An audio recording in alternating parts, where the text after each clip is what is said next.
Welcome to Talking Business, produced in Melbourne, Australia. The podcast is available on the Acast site, my own website, the Apple Podcast Store, or wherever you go to get your podcasts. Or you can get it at the Business Acumen website at www.businessacumen.biz or at Banking Day. This week's Talking Business is brought to you by multi-award-winning law firm McDonald Legal, experts in the areas of dispute resolution and commercial and property law. For the most exclusive access to leading economists and business leaders from around the world, subscribe to Talking Business from our website, leongettler.com. I am Leon Gettler. My job is to review and monitor the week's news in business, finance and economics. I bring it all to you every week. This is episode number 5 in our series for 2023, and today's date is Friday, March the 3rd. First, I'll be talking to Dan Frechtling from Boltive about the convoluted digital ad ecosystem, and I'll be talking to AMP Capital Chief Economist Shane Oliver about the reporting season. But now, let's talk to Dan Frechtling. Well, Dan, tell us about the convoluted digital ad system. So the digital ad system is quite complicated, and for the purposes of, I think, the privacy debate, which is ongoing right now, the real issue is that you've got when a single ad loads on a web page, you have dozens of requests that go out to various ecosystem members. And so, for example, you've got supply side platforms, you've got ad exchanges, you've got demand side platforms. And so a single ad request for an individual goes on through what's called real-time bidding or an auction. And that auction clears in about 10 to 50 milliseconds. So it's an amazing amount of data that's flying back and forth. But more so, what's interesting beyond just the speed of the transaction is the amount of data that's involved in the transaction. Because it's an auction, the party that has the most data often wins. And so there is a rush of profiling and trading of information as each member that is forwarded an inventory request from a user tries to win that bid with more information.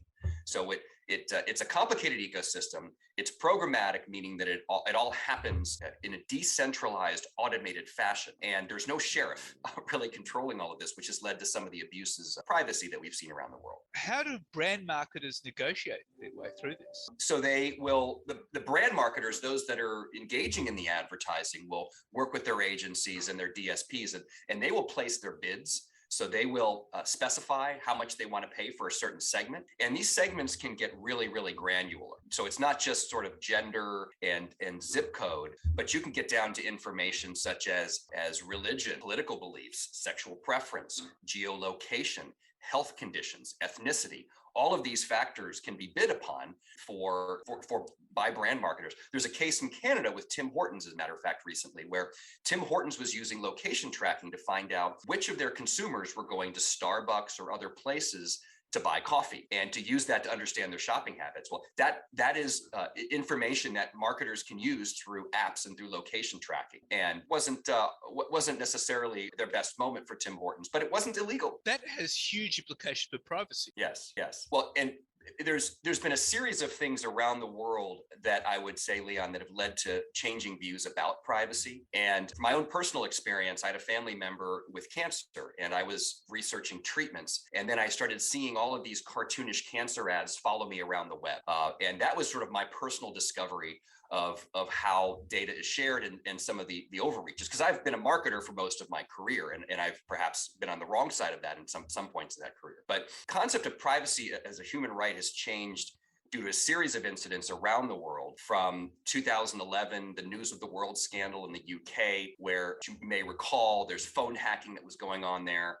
The Edward Snowden incident in 2013 in the US. In Japan in 2014, they suffered a massive data breach affecting 1/3 of the population. The Equifax scandal in 2017 in the US, where the Chinese government was implicated, and just so on, and more.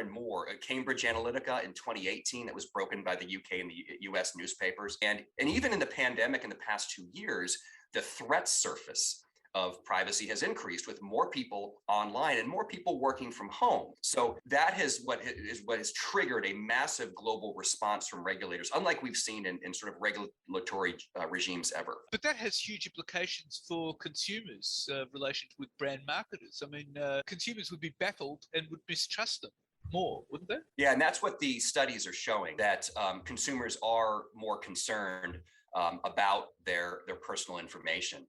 And I think one study that was done by KPMG in the US found the lines had crossed last year, that consumers who were concerned about the sharing of their data were more concerned about that than the concern about the breach of their data. So it used to be data breaches and that sort of problem was the number one concern. Data sharing has crossed that, and that's become a bigger issue as a result of a lot of these incidents. So what I'm doing is nobody else's business, basically. Yeah, as a matter of fact, Max Schrems' organization, NOYB, is none of your business. And Max Schrems and Johnny Ryan in Europe have been behind a lot of the, I think, lawsuits and legal action and studies that were revealing what they, I think, has been termed the world's largest data breach. So what can consumers do to get rid of data stealing brands they want nothing to do with?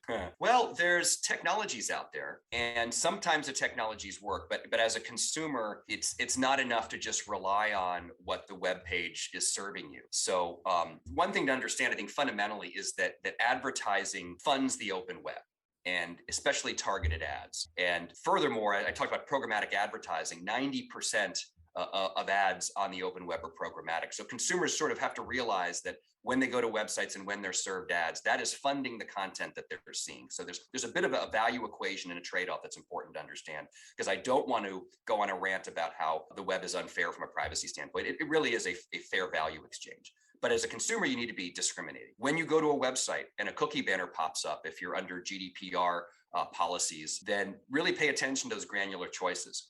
There are too many consumers, I think, that just hit accept all and not realizing what is being shared as a result of that. The second thing is to take matters into your own hands. So what Boltive has found, my company has found, is that even when consumers take the right actions with consent management platforms, they don't always perform accurately. About 25 to 30% of the time, the action of rejecting cookies doesn't transmit downstream to the various ad ecosystem parties that I mentioned to you. And that's a real concern. It's almost like the placebo button in an elevator, right? You know, that button that you hit to close the door doesn't really work. Or if you're in New York City, the button you press to trigger the walk sign does not work for most intersections. It's what's called a placebo button. It makes people feel good about pressing it, but it really doesn't take an action. Well, there is a little bit of a concern as a consumer if you're just clicking consent management platform buttons and you're not also taking a look at your cookies and clearing those on your own, and you're also aware of who you're doing business with, that it might not be enough just to trust the technologies that are out there. So how aware are consumers about this? I think it's growing. The consumer awareness is growing as the various breaches that I told you about, various data leakage cases are known. I think more so that the regulators, as they publicize what they're doing, is going to create more awareness. So there's quite a bit of activity going on around the world, as I mentioned, including Australia. I think in Australia, the statistics are that I believe it's 90% of consumers, or 80 to 90% of consumers, believe that more data privacy is necessary. But in terms of what are they aware of? I think when we see laws come into effect, for example, CPRA in California, which takes effect next year, I think in Australia, the Australian Privacy Act of 1988 is under reform. That as regulatory bodies such as the Office of the Australian Information Commissioner, plus the Competition and Consumer Commission, the AFORCE, I think it's called, in Australia, the Communications and Media Authority, as these groups are increasingly enforcing laws and taking action, that's going to create awareness among consumers as companies that are egregious are penalized for that. Well, the issue, though, too, is that the job for regulators is never ending, because there's always these breaches that are occurring, because the technology is just way ahead of regulators as a rule. Yes, and what we've seen in privacy regulations around the world is that they are less specific about the technologies that they're regulating. And in one of the early laws around email regulation, there was real specific data information in US law around how emails were served and how the servers were operating. Now the regulations are much more cognizant that the technologies will be different. The types of personal information will be different, and the technologies will be different. But what's interesting when we talk about regulations, it's really fascinating that the amount of privacy regulations around the world is unlike what we've seen in any regulatory situation prior to this point. Gartner predicts that 75% of the world's population will be covered under consent-based privacy law. And if you have to go way back through history and you look at all the different sectors that are regulated. In the telephone industry, it's the FCC in the US, and I believe it's the ACMA in Australia. Nuclear industries, it's the NRC in the US, and ARCANSA, I think is what it is in Australia. We've got electricity, the FERC in the US, AER in Australia. All of these different regulations and pharmaceuticals and airplanes and all these other areas that are under the guise of regulation, they're national in scope. And there's never been an industry that's had to change as quickly on a global basis. This was a point that Brad Smith from Microsoft made at a privacy conference recently. Never has an industry had to change as quickly as what we're going through right now. Well, the issue then I put to you as someone in branding is, how can consumers engage and interact with brands they want to see content from without having their privacy breached? Well, there are devices and platforms you can choose. So rather famously, Apple iOS has gone out and touted how their privacy protections and their app tracking toggle choices go beyond what other smartphone providers offer. So you can have, as a consumer, you can have a choice of the mobile device that you use. As a consumer, you can have a choice of the browser you use. So browsers like Firefox and DuckDuckGo and Brave and others have positioned themselves as being privacy first. And so you can make choices around the digital platforms that you're using to interact with. Some consumers go so far as to use frame relay and browsers such or systems such as Tor to anonymize themselves. That's a little bit on the extreme, but there are ways that you can interact and you can see the web without having to declare what your identity and who you are and where you are. Well, Dan, that's all quite bewildering. Yeah, we'll be watching that quite closely. And thank you very much for your time. Yeah, thank you, Leon, for having me on your show. And now let's talk to AMP Capital Chief Economist Shane Oliver. Well, Shane, how do you see the reporting season so far? Well, to be honest with you, it's been a little bit disappointing. The good news is we've seen an increased number of companies reporting that profits are up on a year ago, and we've seen an increased proportion of companies saying that dividends are up on a year ago compared to what we saw in the August reporting season. But on both of those metrics, they're actually a little bit lower than normal. So, yes, we've seen a bit of an improvement, but you also got to bear in mind that the comparisons to December half 2021 are fairly easy because much of Australia was still on a lockdown through much of that half year. So overall, yes, we've seen a bit of an improvement from what we saw in August, but it's still below average. I guess the more concerning aspects, though, are that the number of companies surprising on the upside is less than normal. We've seen more companies surprised on the downside. On my count, 33% of companies have surprised on the downside. That's more than normal. And we've seen only 31% of companies surprised on the upside, which is far less than normal. And we've also seen a disappointing share market reaction, just tracking what companies' share prices do on the day they report their results relative to the overall market. Normally, you see a bias towards companies outperforming the market on the day they report, something like 55% outperforming, 45% underperforming. This time around, it's been pretty much the other way around. For companies seeing disappointing reaction from shareholders. And of course, the anecdotes through the reporting season have been a little bit on the soft side. You know, you've probably got half of the retailers are saying things are okay, but then the other half are saying, well, things are slowing down, which is not normally a good sign that you've got that sort of huge mix there. And more of the big retailers seem to be alluding to a slowing in the first part of this year. So that's obviously a bit of a drag.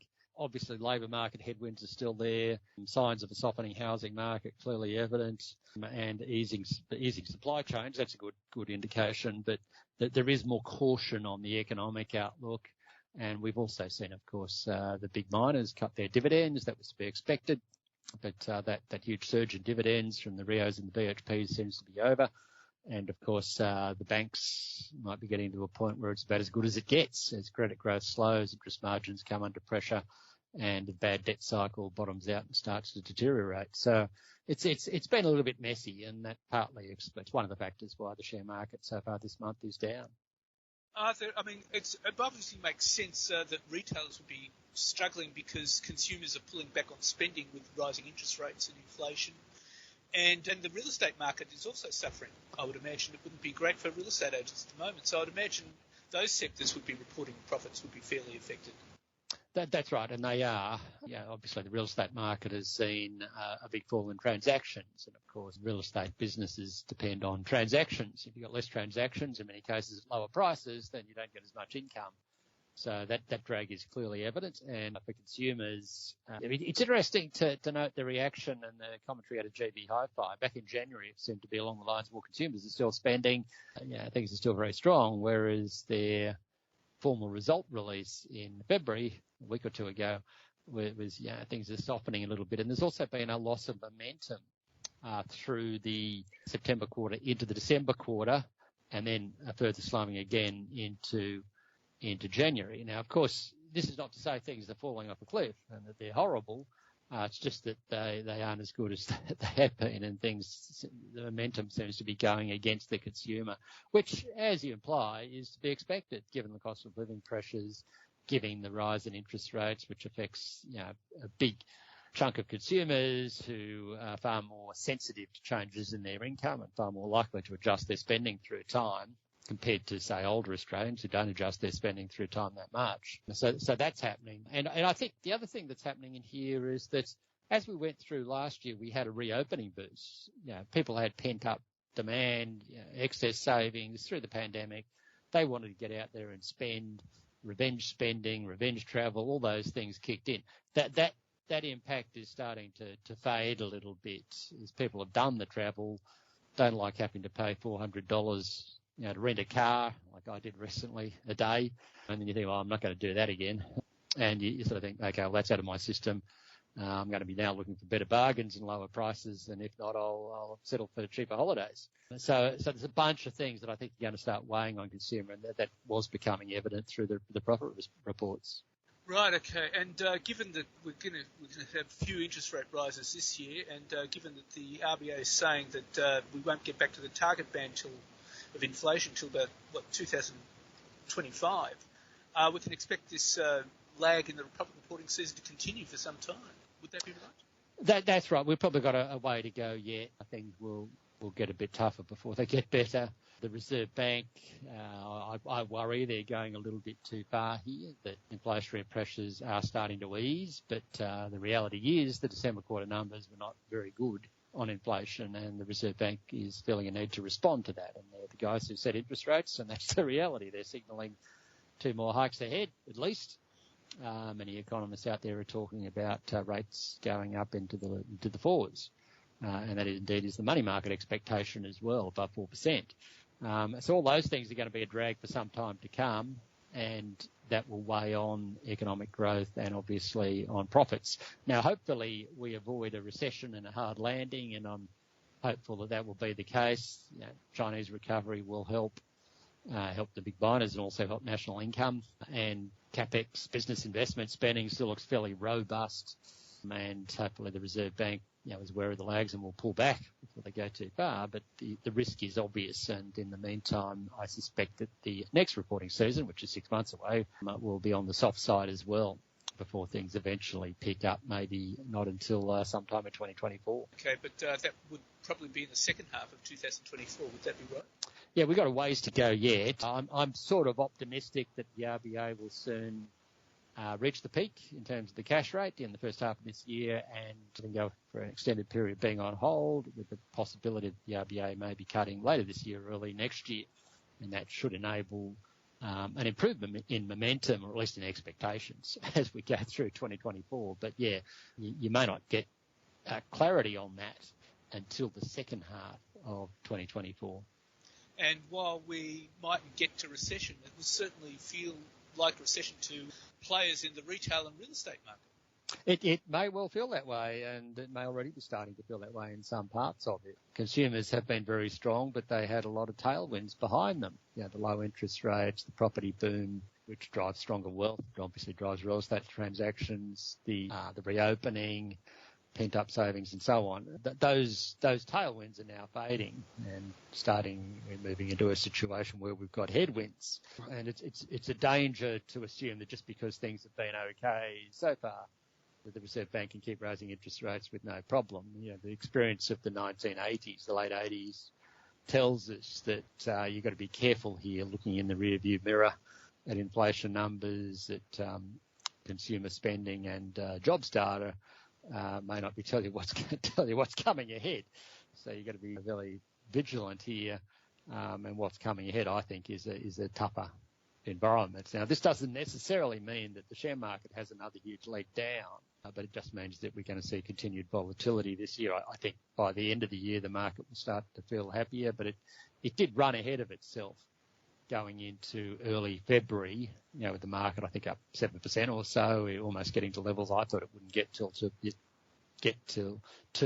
the end of the year. And so that means we're now going to go through a bit of a consolidation phase and a bit of volatility for a while to come. So it's going to be an interesting environment, but obviously, consumer and housing sectors will be at the forefront of the slowdown because that's where the vulnerability is in terms of high household debt. So we've got quite a year ahead of us. Yeah, we have. I think it will turn out better than last year. There was a lot of negative surprises last year that no one seemed to be really anticipating. The war in Ukraine, obviously, big factor there. They've gone 1 year anniversary of that. The tensions with China, and there's still ongoing issues with China and Iran, but I don't know that it's necessarily going to be the case that geopolitical risk will be any worse than this year than they were last year. So in theory, that should be factored in. Likewise, having gone through a long period of consolidation, weakness in share markets, to the low point, the Aussie share market had a dip of 16%, global shares 25% thereabouts. That means that we're probably still better placed this year, particularly if central banks soon get to the top and start easing up on the brakes later this year. And that should enable share markets to put in positive gains. But along the way, it's going to be a volatile ride, and that period we saw in January probably signalled there was a degree of complacency there. That complacency is now rapidly starting to come out of the market. Well, Shane, those are all sobering words, and thank you very much for your time. Thank you. Today's podcast is brought to you by multi-award-winning law firm McDonald Legal, experts in the areas of dispute resolution and commercial and property law. For a free consultation on your legal matter, McDonald Legal can be reached on 03 9 070 1107 or by visiting the website www.mcdonaldlegal.com.au. So what's happening in the news? Well, Twitter's massive job cuts continued this weekend as the company cut about 10% of its remaining staff. The latest axing of about 200 jobs takes the company's headcount down to under 2,000 staffers. That's down from the 7,500 who worked for the social media platform before Elon Musk bought the company for US $44 billion. The cuts hit production managers, data scientists and engineers who worked on machine learning and site reliability, which helps keep Twitter's various features online. The monetization infrastructure team, which maintains the services through which Twitter makes money, was reduced to fewer than 8 people from 30. Twitter has been losing advertisers since Musk took over. Ad revenue had been responsible for more than 90% of company revenue. Musk's plans to raise revenue directly from Twitter users by selling verification of accounts has thus far not worked as planned. And Australia's economy slowed 0.5% in the December quarter, compared with 0.7% in the previous quarter, under forecasts of 0.8%, as inflation and higher interest rate cooled demand. Data from the Australian Bureau of Statistics on Wednesday showed annual gross domestic product, or GDP, grew 2.7% in line with expectations. While household spending continued to rise at the end of last year, the growth rate has started to slow in the face of rising interest rates and high inflation. And Australian retail sales rose just 1.9% in January from December, when they died 4%. Sales of $35.1 billion were 7.5% higher than a year earlier. And Australian Prime Minister Anthony Albanese called on the country's big banks to boost deposit rates for savers amid concerns rate hikes are only being passed on in full for borrowers. It is completely unacceptable, Albanese said in a TV interview on Flashpoint WA broadcast on Sunday. The banks need to get their act together. Albanese said the government had communicated its concerns very loudly, and I'm doing that again now. The country's competition watchdog this month launched an inquiry into the issue, saying increases on interest rates for deposits had been smaller and less consistent than those applied to mortgages. In an attempt to quell inflation running at a 3-decade high of 7.8%, the Reserve Bank of Australia has raised rates by 3.25 percentage points since May and said more hikes are likely needed. This means that people in Australia, one of the world's most heavily indebted nations, are being squeezed on two fronts. For Albanese, the challenge is trying to manage the political fallout and reassure a nervous electorate. And Treasurer Jim Chalmers will double the tax rates paid by Australians with superannuation account balances worth more than $3 million, in a move he says is about budget sustainability and equity. There's been an escalating war of words between Labor and the Coalition in the past week, as the Treasurer has continued what he is calling a national conversation on tax breaks paid to fewer than 0.5% of superannuation accounts. Mr Chalmers said currently earnings from superannuation in the accumulation phase are taxed at a concessional rate of up to 15%, and that this will continue for all superannuation accounts with balances below $3 million. However, 2025-26, the concessional rate tax rate applied to future earnings for balances above $3 million will be 30%. This is expected to apply to around 80,000 people, and they will continue to benefit from more generous tax breaks on earnings from $3 million below the threshold, Mr Chalmers said. And Energy Australia will bring forward $400 million of maintenance work at its Yallourn coal-fired power station in Victoria, as it attempts to arrest deteriorating profitability of the plant that contributed to a Hong Kong $5.3 billion, that's 1 billion Aussie, full-year loss. The heavy operating deficit for the year ended December 31st compared with a loss of Hong Kong $83 million a year earlier, and came in what its Hong Kong listed parent company, CLP Group, described as unprecedented conditions, which included a suspension of the national electricity market last June. The result completes a challenging reporting period for Australia's biggest energy retailers, which are being squeezed by soaring fuel costs, plant outages and regulated tariffs. Both Energy Australia's biggest rivals, AGL Energy and Origin Energy, posted weaker than expected result for the December half, with AGL slumping to a bottom line loss of more than $1 billion. Melbourne-based Energy Australia, Australia's third biggest retailer of power and gas, said it will close down each of the 4 units at the Yallourn in turn to address the root causes of forced outages at the 1,480 megawatt generator last year.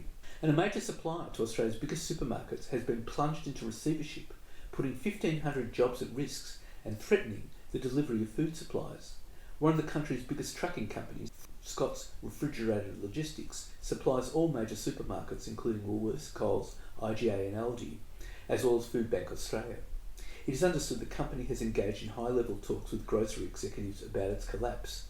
While the company's trucks will keep delivering food to supermarkets for now, supplies could be put at risk if a rescue deal cannot be hatched. It is hoped a buyer can be found for the business, which employs 1,500 staff plus subcontractors and has 24 cold storage warehouses in all mainland states. It is understood supermarkets have engaged closely in the process to keep stock flowing. And Bunnings will launch a new and expanded pets offers next month that will see the biggest single category expansion by the hardware retailer in 2 decades, as it makes a play for the fast-growing pet care and product sector that's worth as much as $10 billion. The hardware giant has begun fitting out its national network of stores to carry a much stronger and hugely expanded pets range, which will take up a large space within the traditional Bunnings store and be rolled out through most of its operations by the end of March. Its push into pet care goods, from cages and enclosures to rugs and pet food, will cash in on soaring pet ownership levels in Australia since COVID-19 lockdowns, with pet owners increasingly spending more money on their animal companions to make them more often the most spoiled members of the family. And Qantas has appointed former Air New Zealand executive Cam Wallace to lead its international business, creating a 3-way race to replace Chief Executive Alan Joyce after his expected retirement later this year. Mr Wallace resigned from Air New Zealand where he was Chief Commercial and Customer Officer in 2020 to become the Chief Executive of MediaWorks, the owner of a network of commercial radio stations. Senior Qantas figures expect he will be a candidate to replace Mr Joyce later this year, putting him in competition with Qantas Loyalty Chief Executive Olivia Wirth and the airline's Chief Financial Officer Vanessa Hudson. Mr Wallace will take over from Qantas International and Freight's Andrew David on July the 1st. And the Australian Signals Directorate could be given authority to directly commandeer the IT systems of almost every company in the country that suffers a cyber attack under reforms proposed after the Optus and Medibank hacks. This will see Anthony Albanese setting up a new agency to lead Australia's fight against mass cyber attacks by state-sponsored hackers and criminal gangs, under a 7-year strategy to strengthen defences and end blame shifting inside government and across the private sector. Prime Minister Anthony Albanese will also announce at an industry roundtable on Monday the creation of a federal coordinator for cyber security, backed by a National Office for Cyber Security within the Home Affairs Department. The overhaul of Scott Morrison's $1.7 billion 10-year national cybersecurity strategy comes amid fears Australia's legislative, government and private sector cyber defences are not keeping pace with fast-moving technological and geostrategic threats.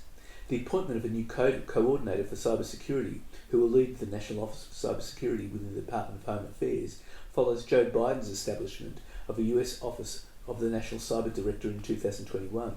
The proposal for a controversial and dramatic potential expansion in the agency's stepping powers comes from an expert group established by Labor after the high-profile hacks last year. The move to sharpen bureaucratic management and the possible expansion in security agency powers in the face of attacks on companies follows frustration within the Labor government since the damaging attacks. Home Affairs and Cybersecurity Minister Claire O'Neill in October described current laws as bloody useless in dealing with the Optus breach of 9.8 million customers by an anonymous hacker. She subsequently tapped former Telstra boss Andy Penn alongside former Air Force Chief Mel Hupfield and head of the Cybersecurity Cooperative Research Centre Rachel Falk to come up with potential solutions.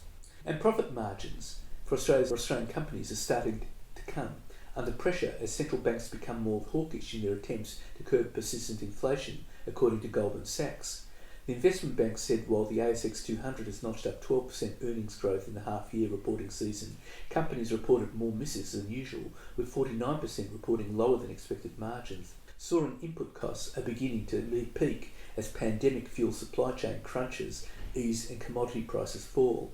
But wages remain high amid an ongoing labour shortage, hindering the ability of some companies to undertake projects, particularly in the mining and construction sectors, Goldman Sachs analyst Matthew Ross said. And department store Myer Holdings is due to report its half-year results next week, and major shareholder Solomon Lew's Premier Investment has upped its stake just in time. He's made it difficult for any rival suitor to step in, with his retail powerhouse buying another 3% stake in his long-held target, boosting his stake to nearly 26%, up from 22.87%.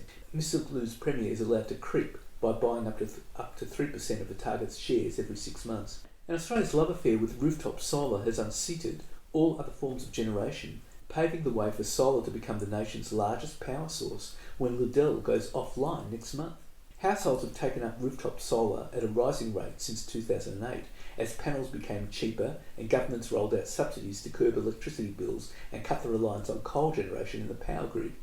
Installed rooftop capacity cruised past 3.4 million homes and businesses in February, with users seeking relief from the East Coast electricity market crunch driven by the global energy crisis. The new analysis by solar industry consultancy SunWiz shows that 20 gigawatts, that's 20,000 megawatts, in the market is set to overtake coal generation capacity in April when AGL's ageing coal-fired power station, Liddell, permanently shuts down its turbines. And the profit reporting season continues. Woodside's core net profit, the figure most closely watched by the market, jumped to US $5.23 billion in the year ended December 31, up 223% from 2021, but shy of the market consensus. Bottom line profit rose 228% to US $6.5 billion on sales that increased 142% to US $16.8 billion.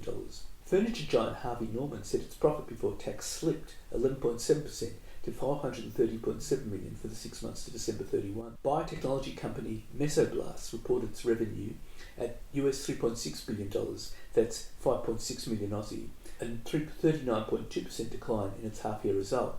It reported a net loss of US $41.4 million, a 14.9% improvement compared to the prior corresponding period. Payments company Tyro has reported statutory profit for the first time since 2015, delivering a 106% increase in its interim profit to $1.1 million. Data centre business NextDC has swung to a net loss of $2.8 million for the 6 months to December 31 versus a profit of $10.2 million in the prior corresponding 6-month period. Bookmaker PointsBet has seen its interim statutory loss deepen 22% to $178.2 million. Normalised losses fell to $163 million.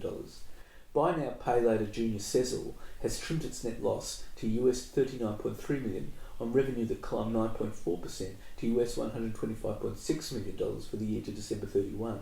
Cognitive therapy business Cogsgate has posted an operating cash loss of US $200,000 as sales fell to US $19.5 million, that's 28.9 million Aussie, for the 6 months ended December 31. Drone Shield reported an after-tax loss of $949,000, down 82% from the losses posted in 2021. Downer reported a $68.1 million profit, a 20.3% fall on that of the prior comparable period. Kogan reported a statutory loss after tax of $23.8 million and an adjusted loss after tax of $9.6 million. TPG Telecom reported $2.1 billion of earnings before tax, depreciation and amortisation, 23.6% increase.